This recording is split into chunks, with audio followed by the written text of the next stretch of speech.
Good morning, guys. This is Mrs. Lyszczyk, and this is our lesson on steps to the final solution. Please make sure that you have your note sheet that is provided for you on the website. It's under the materials section. It is entitled Steps to the Final Solution. As we're going through the steps, there might be some graphic pictures for you to look at. Please make sure that you realize that this was a serious event that happened in world history, and again, in order for us to teach this area in history effectively, you need to see it to believe it. So let's get started.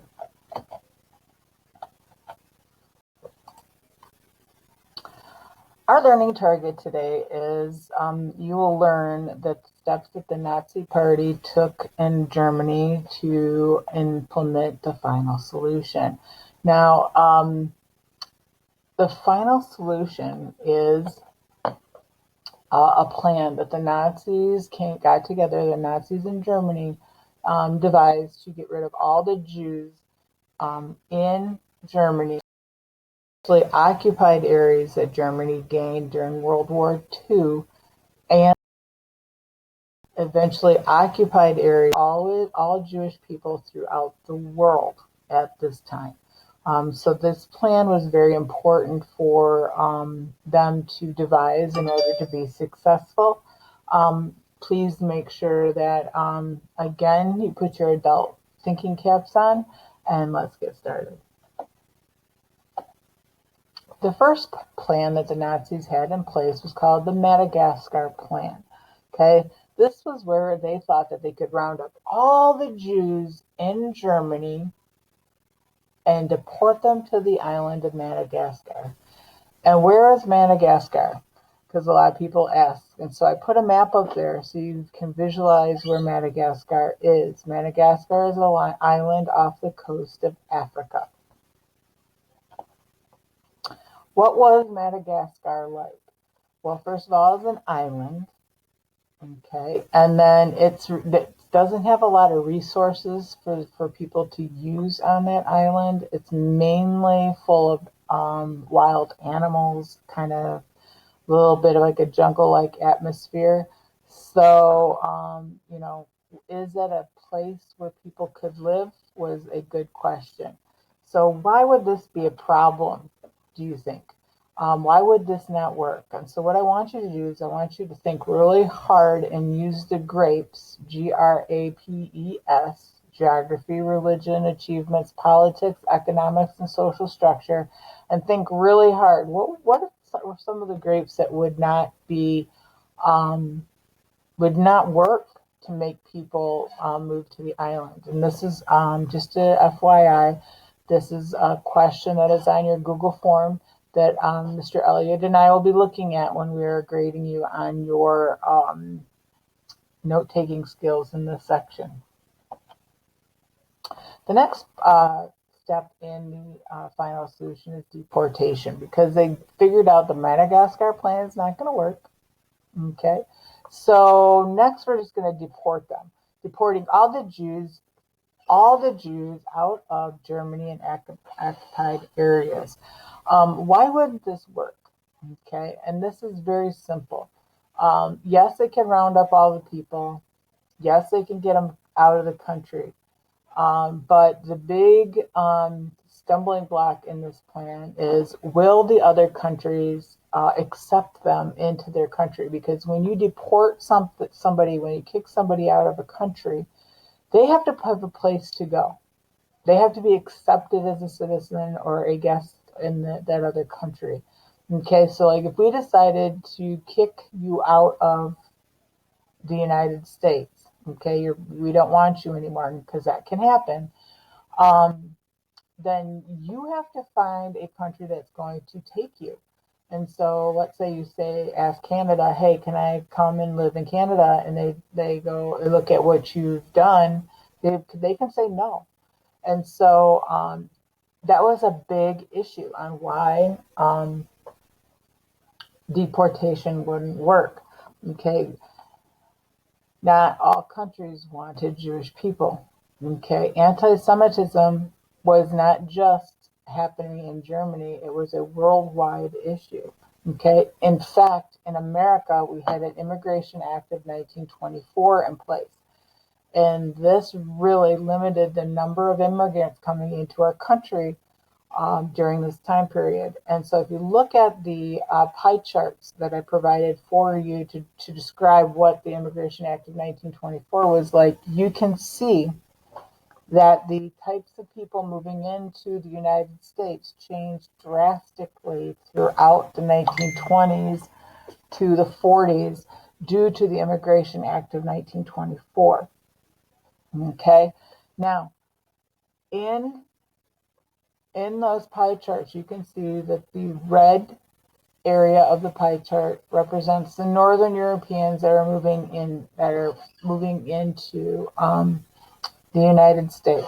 Okay, Northern Europeans are from countries like England, France, Norway, Sweden, Switzerland.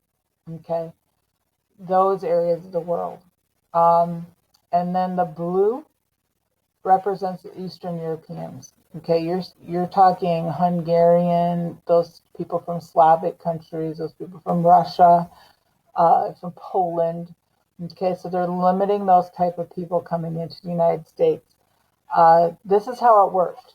Okay, let's say you're coming from Russia, and they're only allowing 1,000 people from Russia in during that year. And you're going through the process of coming over. You're on the ship. You get to Ellis Island. You go through the processing of Ellis Island, and you get to that final step. And they say, "Oh, you're 1,001. Okay, you're going to go home, and you're going to be sent home on your dime. Okay, you have to pay for it. Okay, so again, it was very difficult for Jewish people to be accepted into other countries. The next step was Einsatzgruppen. Okay, and this is a Nazi murdering squad that went through Poland after occupation. Germany broke the Warsaw Pact with Poland. Okay, that pact stated that they were not going to invade Poland when they began World War II. But the Nazis reneged on that. Okay, and they invaded Poland anyways. And so as they were invading Poland and gaining territory, the Einsatzgruppen was right behind them. Okay, and that group of gentlemen, those group of soldiers, their job was to literally murder all peoples living in certain areas. And this is how they did this. They would go to a town, so it would be about a town a day, and they would go in and demand all the Jewish people to bring one bag and meet at the center of town, and then they would march them to the nearest field.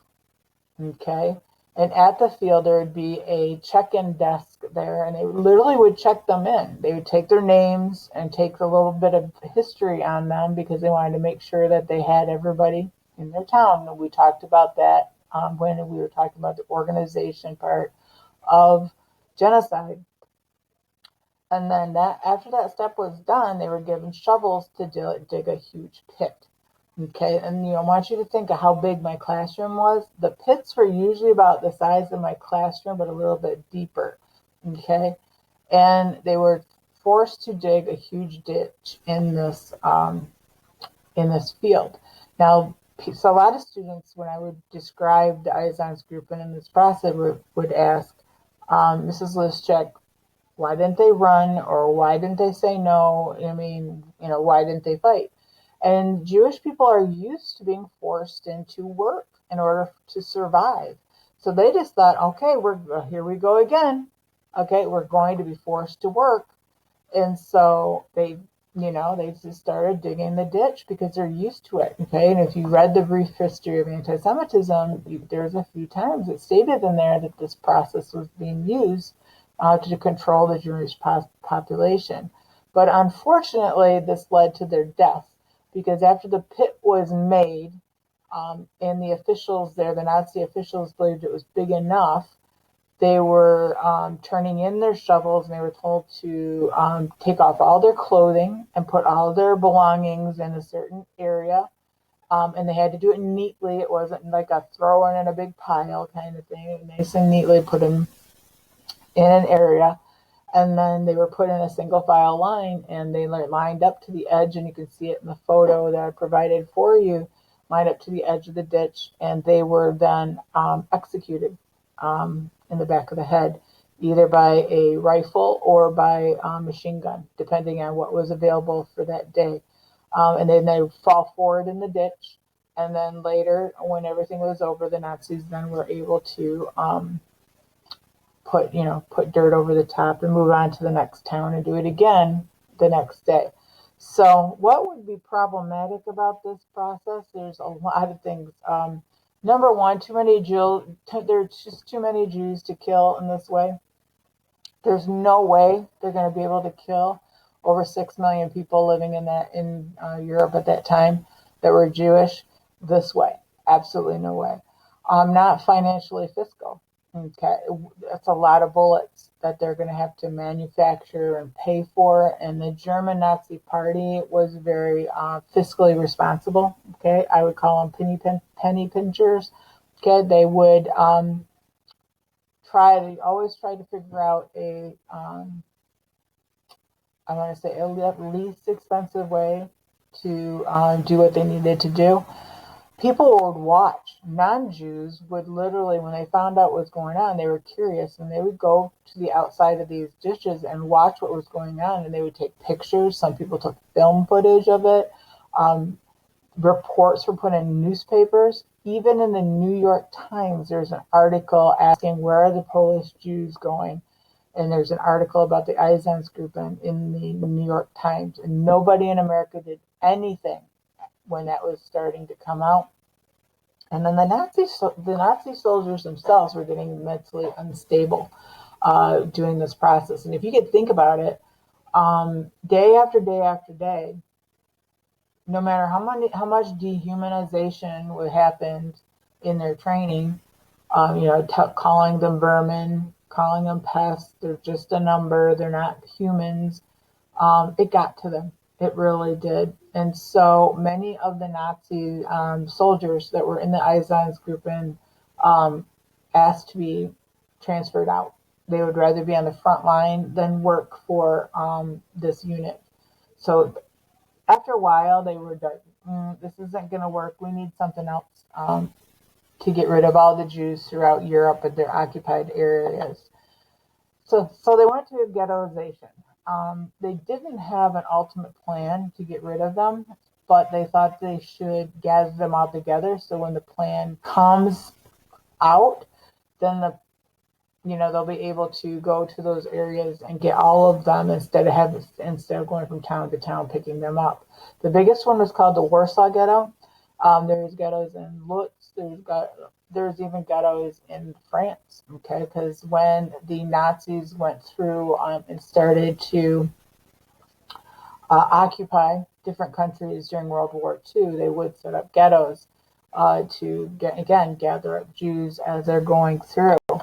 Here's a good map of the largest ghetto, the Warsaw Ghetto. Why would you think this would not be the answer for the Jewish problem? No, look at the size of the ghetto.